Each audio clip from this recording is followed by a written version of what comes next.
இது ஃபர்ஸ்ட் மலேசியாவின் செய்திகள் உங்களுக்காக.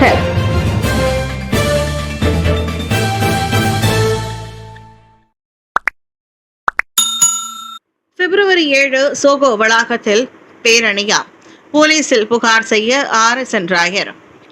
ஜலத்தோங் நாடாளுமன்ற உறுப்பினர் RSN ராயர் பிப்ரவரி 7ஆம் தேதி கோலாலம்பூர் சோகோ பேரங்காடி வளாகத்தில் நடைபெறவுள்ள கெரகான் ஆன்டி ரூமா அனுதான் ஹராம் பேரணிக்கு எதிராக போலீஸ் புகார் அளித்துள்ளார். கோலாலம்பூர் டாங்வாங்கி போலீஸ் தலைமையகத்தில் அப்புகார் செய்யப்பட்டது. சட்டவிரோதமாக கட்டப்பட்டதாக கூறப்படும் வழிபாட்டு தலங்கள் மீது நடவடிக்கை எடுக்க கோரி சர்ச்சைக்கு பெயர் பெற்ற ஜம்ரி வினோத் தலைமையில் நூற்றுக்கணக்கில் அரசு சார்பற்ற அமைப்புகள் அப்பேரணிக்கு திட்டமிட்டுள்ளன. இது தேசிய ஒற்றுமை மற்றும் சகிப்புத்தன்மைக்கு ஆபத்தானது என ராயர் தனது புகாரில் வலியுறுத்தினார். மாமன்னர் பலமுறை வலியுறுத்திய ஒற்றுமை செய்தியை நினைவுபடுத்திய ராயர் தமது போலீஸ் புகார் குறித்து இன்று நாடாளுமன்றத்தில் செய்தியாளர் சந்திப்பும் நடத்தவுள்ளார். இவ்வேளையில் தம்மை போலவே அனைத்து இன மத மொழி மக்களும் போலீஸ் புகார் அளித்து இப்பேரணியை தடுக்க வேண்டும் என அவர் அழைப்பு விடுத்துள்ளார். 2 நாள் பயணமாக பிப்ரவரி 7 மலேசியா வருகிறார் மோடி. இந்திய பிரதமர் நரேந்திர மோடி வரும் பிப்ரவரி 7 மற்றும் 8ஆம் தேதிகளில் அதிகாரப்பூர்வ பயணமாக மலேசியா வருகிறார். பிரதமர் ஸ்ரீ அன்வார் இப்ராஹிம் அழைப்பின் பேரில் நடைபெறும் இந்த பயணம் 2024 இரு நாடுகளும் உறவை முழுமையான வியூக பங்காளித்துவத்திற்கு உயர்த்தியதற்கு பிந்தைய முதல் சந்திப்பாகும். வர்த்தகம், முதலீடு, பாதுகாப்பு, டிஜிட்டல் தொழில்நுட்பம் உள்ளிட்ட பல துறைகளில் இரு தலைவர்களும் ஆலோசனை நடத்த உள்ளனர். வருகையின் ஒரு பகுதியாக மலேசிய இந்திய வம்சாவளியினருடன் மோடி உரையாற்றுவார் என இந்திய வெளியுறவு அமைச்சு அறிக்கையில் கூறிற்று. அதேபோல் தொழில் மற்றும் வணிக பிரதிநிதிகளுடன் அவர் கலந்துரையாடுகிறார். இந்தியா மலேசியா CEO மன்ற நிகழ்ச்சியும் அட்டவணையில் உள்ளது. மோடியின் இந்த பயணம் இந்தியாவின் கிழக்கு நோக்கும் கொள்கையை வலுப்படுத்தும் என எதிர்பார்க்கப்படுகிறது. அண்மையில் மலேசியாவில் 500க்கும் மேற்பட்ட தமிழ் பள்ளிகள் இருப்பது குறித்து பெருமிதம் தெரிவித்திருந்த மோடி இந்த வருகையின் போது ஏதாவது ஒரு தமிழ் பள்ளிக்கு சிறப்பு வருகை மேற்கொள்வாரா என்ற எதிர்பார்ப்பு உருவாகியுள்ளதை மறுக்க முடியாது. சோகோ அருகே சினமூட்டும் வகையிலான பேரணியை தடுத்து நிறுத்த MIPP புனிதன் போலீசுக்கு கோரிக்கை. மலேசிய இந்திய மக்கள் கட்சியான MIPP பிப்ரவரி 7ஆம் தேதி கோலாலம்பூர் சோகோ வளாகம் அருகே நடைபெறவுள்ள இம்புனான் கெரகான் ஆன்டி ரூமா அனுதான் ஹராம் பேரணிக்கு கடும் எதிர்ப்பு தெரிவித்து 2 அதிகாரப்பூர்வ கடிதங்களை வெளியிட்டுள்ளது. முதல் கடிதம் தேசிய போலீஸ் தலைவர் மற்றும் பிற அதிகாரிகளுக்கு அனுப்பப்பட்டுள்ளது. அதில் இந்த கூட்டம் சட்டவிரோதமாக கட்டப்பட்டதாக கூறப்படும் வழிபாட்டு இடங்களை குறிவைத்து நடத்தப்படுவதால் மதங்களுக்கு இடையேயான பதற்றம், பொதுமக்களின் பாதுகாப்பு அச்சுறுத்தல், தேசிய ஒற்றுமை பாதிப்பு, சட்ட மற்றும் நிர்வாக சிக்கல்கள், வெறுப்பை கக்கும் பேச்சுகள் போன்ற அபாயம் ஏற்படும் என எச்சரிக்கப்பட்டுள்ளது. 2வது கடிதம் பெசாத் தலைவர் தான் ஸ்ரீ முஹதன் யாசன் மற்றும் PAS தலைவர் தான் ஸ்ரீ அப்துல் ஹடி அவாங் ஆகியோருக்கு அனுப்பப்பட்டுள்ளது. அதில் பெரிகத்தான் நேஷனல் கூட்டணியின் உறுப்பினர்கள் இந்த கூட்டத்தில் பங்கேற்பது கூட்டணியின் பெயரை கெடுக்கும், மக்களின் நம்பிக்கையை குறைக்கும், அரசியல் நிலைத்தன்மையை பாதிக்கும் என MIPP தலைவர் P புனிதன் சுட்டிக்காட்டினார். சாரா உதவி பட்டியலில் உறைந்த உணவுப் பொருட்களையும் சேர்க்க அரசாங்கம் பரிசீலனை. சுமங்கான் அசாஸ் ரெஹமா அல்லது சாரா உதவி திட்டத்தின் கீழ் வருங்காலத்தில் உறைந்த உணவுப் பொருட்களை வாங்கவும் மக்கள் அனுமதிக்கப்படலாம். அதற்கான சாத்தியங்கள் ஆராயப்படுவதாக 2வது நிதி அமைச்சர் ஸ்ரீ அமீர் ஹம்சா அசிசான் தெரிவித்தார். சாரா செயல் திட்டம் குழுவுடன் இது குறித்து கலந்துரையாடப்பட்டு முழுமையான ஆய்வுக்கு பிறகு முடிவு அறிவிக்கப்படும் என மக்களவையில் அவர் கூறினார்.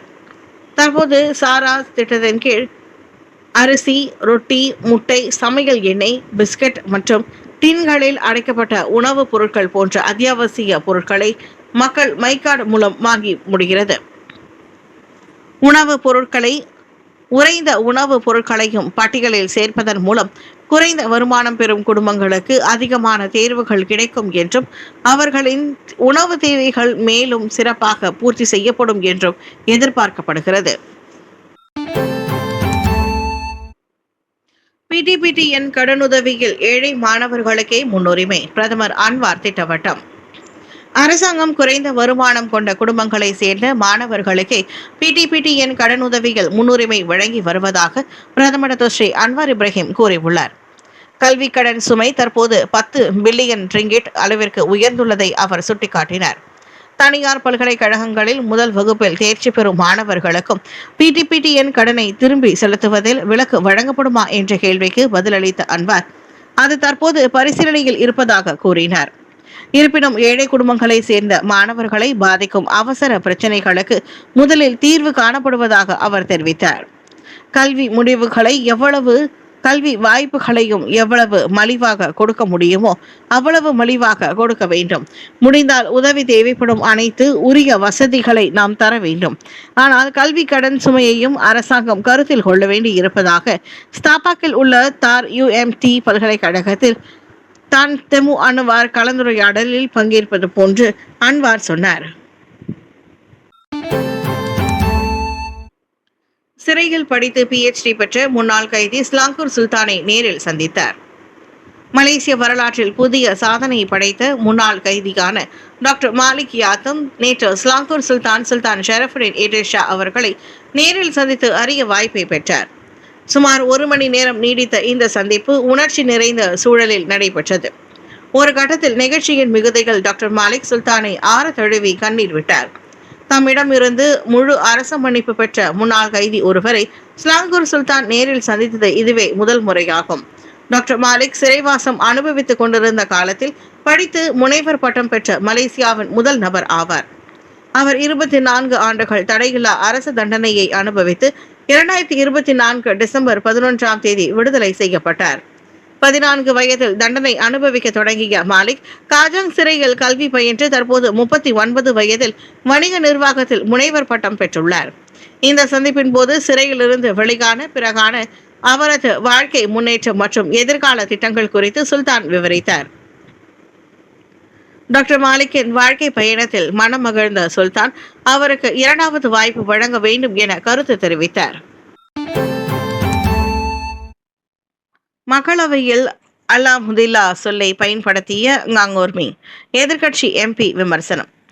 நேற்று மக்களவையில் வீடமைப்பு ஊராட்சித்துறை அமைச்சர் ஞாங்கோர்மிங் பயன்படுத்திய அல்ஹம்துலில்லா மற்றும் பெசையுக்கர் போன்ற இஸ்லாமிய சொற்கள் குறித்து சூடான விவாதம் எழுந்தது.